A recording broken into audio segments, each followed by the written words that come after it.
les résultats, le pourcentage de chaque candidat était déjà connu.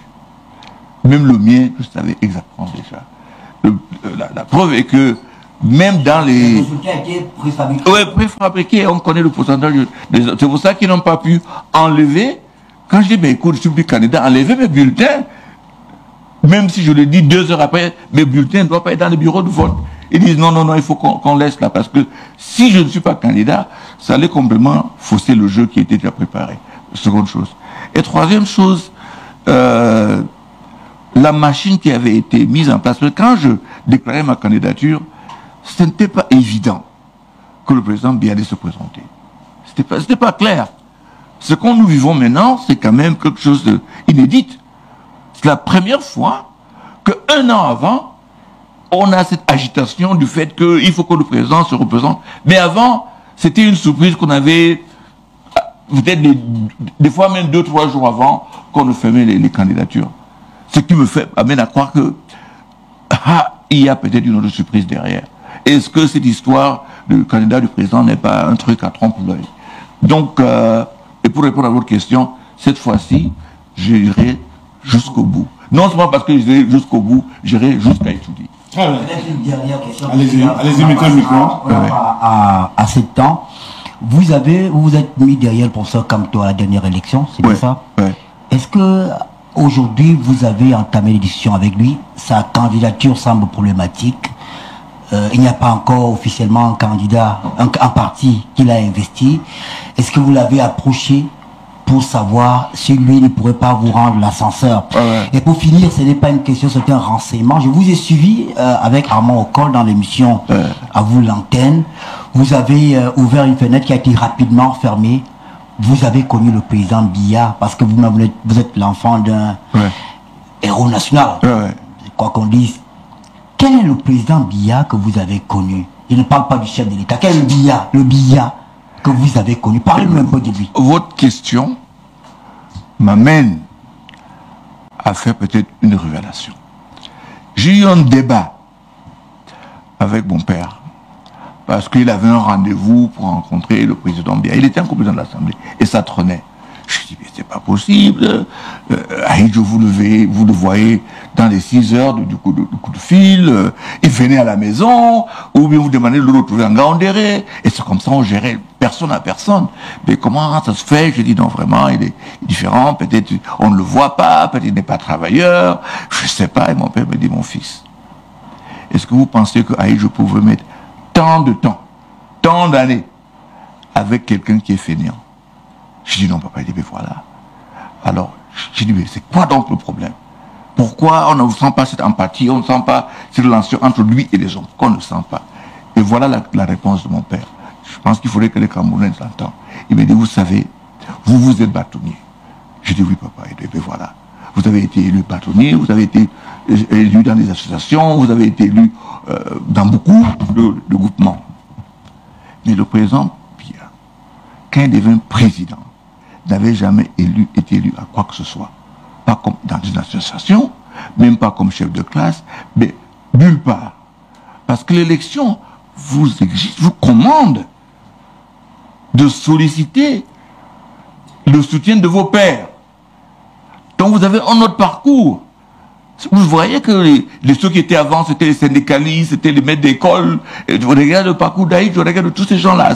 Regardez Assalé, regardez les Bétaïnés, tous ces gens-là qui étaient avant, ils avaient un parcours qui les transformait plus ou moins en tribun. Ça vous obligeait à partir... Moi, quand je faisais la campagne pour le barreau, je vous dis, même un avocat qui a 2 semaines, je dois aller chez lui parler. Et c'est ça qui vous donne une autre formation, qui vous amène à aller vers les gens. Il pense que c'est cela, à son avis, qui fait la différence et qui bloque.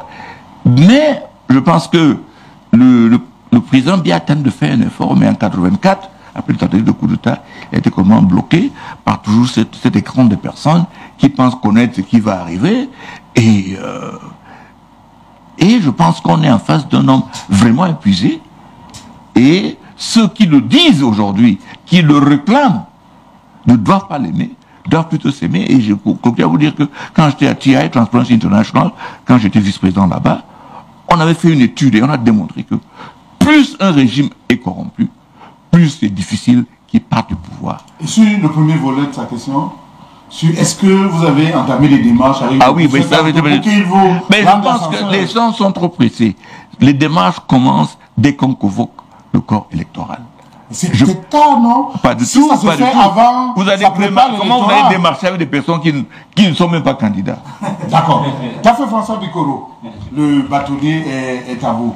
Vous avez 3 minutes avec lui. Moi, je ne vais pas faire ce que tous les journalistes font. Je fais des témoignages de vie. J'ai été à l'âge de 11 ans dans la maison de Salomon Tandemounen, qui m'avait dit en son temps qu'on apprend à être leader. Il a fait de moi Boy Scout. Ah oui, c'est vrai. Et quand il partait, j'étais déjà le responsable provincial du scoutisme à Sambalima. Au moment où je vous parle, un général et 9 colonels, 32 commissaires de police divisionnaires se réclament que je leur ai mis dans la tête qu'ils peuvent servir la nation à travers les armes. La deuxième chose, c'est que j'ai eu l'insigne honneur de partager l'avion d'Ethiopian Airlines. On allait à Addis Abeba. Comme tous les journalistes camerounais dans la pauvreté conceptuelle et structurelle, j'étais au fond. Je ne sais pas ce qui s'est passé, je suis revenu vers le haut. Et j'ai vu quelqu'un m'arrêter la main comme ça. Je regarde, je vois le bâtonnier à Kérémouna dit m'apparaît Et puis l'hôtesse vient dire me parle en anglais que je ne comprends pas. C'est lui qui me dit non, il dit que vous n'êtes pas à votre place, l'avion va faire des secousses. Assieds-toi ici à côté. La photo là a fait le buzz dans le monde entier. On allait à un sommet pour parler de la corruption dans le monde entier. Et quand on arrive au hall d'Addis Abeba, ça s'appelle Moutoum Mandela. Il voulait se détacher de moi, je lui dis non, Tara, tu ne peux pas. Le gars des caméras qui a suivi là. Si moi je ne reste pas là à côté, et c'est comme ça que c'est un chef d'État et tout, la majorité des chefs d'État que j'ai connus, parce que je suis entré dans les 8 coups, il croyait que j'étais son... Et lui aussi n'a pas fait comme dans la Bible où une femme a laisse-moi le pied comme ça là. Donc c'était si important, et quand on est revenu, j'ai fait des témoignages en radio et en télévision en leur disant parfois il faut voir les gens au-delà de la politique. Parce qu'un type qui a été transparent, c'est au-delà. Parfois on croit qu'il est distant, il n'est pas à côté, tout ça là. Il faut voir les gens tels qu'ils sont. Des acquisitions de savoir savant, c'est bon. Mais comme je vous ai dit tout à l'heure, jouer sur la terre battue est différent que jouer sur le gazon synthétique.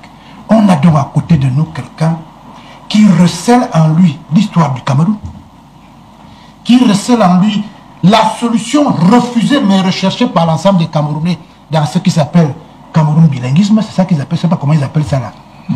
Il y a non, ils disent qu'ils sont bilingues et multiculturels. Tout à fait. On a donc à côté de nous quelqu'un qui recèle en lui tout ce que nous cherchons depuis, mais que nous refutons sur les plateaux de télévision. On a quelqu'un qui a vécu dans la cour, qui est entré de temps en temps dans la chambre. On a quelqu'un qui décide de donner le restant de sa vie pour construire ce qu'il a construit ailleurs, parce que les autres rêvent au départ, lui ne rêve plus. Il vous dit j'ai parcouru le monde, je connais le monde, je suis dans la maison. Est-ce qu'il est possible que vous sachiez que ce qu'on a refusé en 2018, je l'ai fait avec Maurice Kamto, vous avez vu la difficulté qu'il avait à répondre à la question de journaliste. Je crois qu'il faut plutôt aller poser la question aux autres. Vous avez dit qu'il y a la difficulté pour se mettre ensemble. Il vient de se rendre à l'évidence que M. Paul Biya sera candidat, dont les mêmes causes produisent les mêmes effets. Est-ce que maintenant, ce qu'il a fait aux autres, on peut le lui faire? Et vous ne m'empêcherez pas de dire qu'il y a un faiseur de roi dans la salle. Mon grand frère, le professeur. Parce que vous aussi, vous avez l'art de toujours mettre en débat ce qui, sans vouloir monter sur l'arbre, vous disent que quand vous allez tomber, vous allez me trouver comme rampe de lancement. Le Cameroun vient de recommencer à vivre. Il appartient à chacun d'entre vous, professeur. Quand je dis professeur de politique et de tout, vraiment, refaisons la même chose qu'on a fait dans l'avion, parce que je ne sais jamais. Je vous dis, quand vous serez en haut là-bas, vous avez de la difficulté à savoir ce qu'il faut me donner. J'ai appris beaucoup de choses sur la lutte contre la corruption. Okay. Comme vous serez en haut là-bas, vous avez besoin de lieutenants pour continuer votre travail. Je vais faire comme un ministre qui avait dit, même ambassadeur RCA, je prends. Réaction, M. Bataille? Mais je suis vraiment ému, très ému, et c'est tout ce que je peux dire. Très bien. Alors, on aura le professeur Koumoulou tout à l'heure, et avant que vous ne l'interrogez, j'imagine que la question de la santé vous préoccupe. Le bâtonnier Akerimuna a partagé avec les Camerounais ce qu'il appelle les 4 leviers de la gouvernance. C'est précis, c'est concis, c'est digeste. Je propose qu'on regarde ça tout de suite, ça dure 2 minutes. Et puis, ce sera place au docteur Bézé, le candidat Akerimuna, les 4 leviers de la gouvernance. Mes chers compatriotes, les 8 piliers que je viens d'énoncer de manière sommaire forment l'ossature d'un programme de transition dans les pratiques de gouvernance et de passage de témoins à une nouvelle génération de dirigeants qui comprendra 4 leviers. 1. L'intégrité, la transparence, la redevabilité dans la gestion des affaires publiques. 2. L'inclusivité afin qu'aucun Camerounais ne soit laissé de côté. 3. Des réformes institutionnelles pour soutenir la transformation structurelle de nos mécanismes de gouvernance et de notre économie. 4. L'innovation de la transformation digitale. Mes chers compatriotes, nous envisageons un Cameroun où la justice est accessible à tous.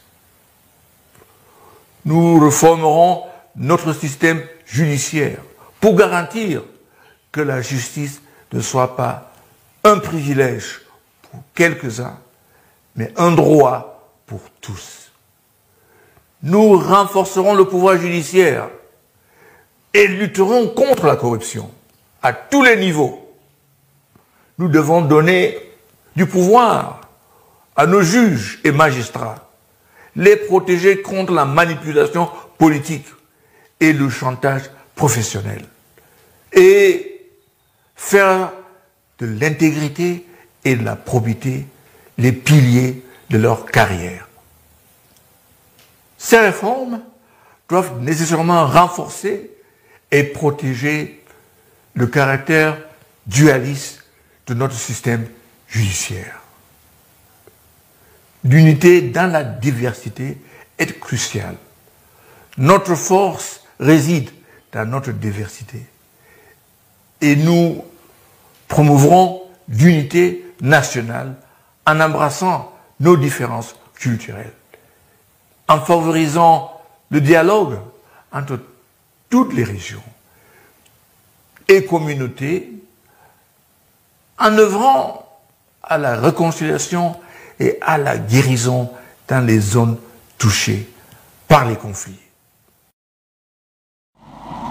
Très bien, vous avez compris que j'ai été rejoint par un co-modérateur, comme tous les autres, le professeur Prosper Kouvondor, c'est le capitaine opérationnel du parti Univers qui, au cours d'une convention avec d'autres formations politiques, a décidé d'en investir le candidat Akerimuna. Professeur, bonjour.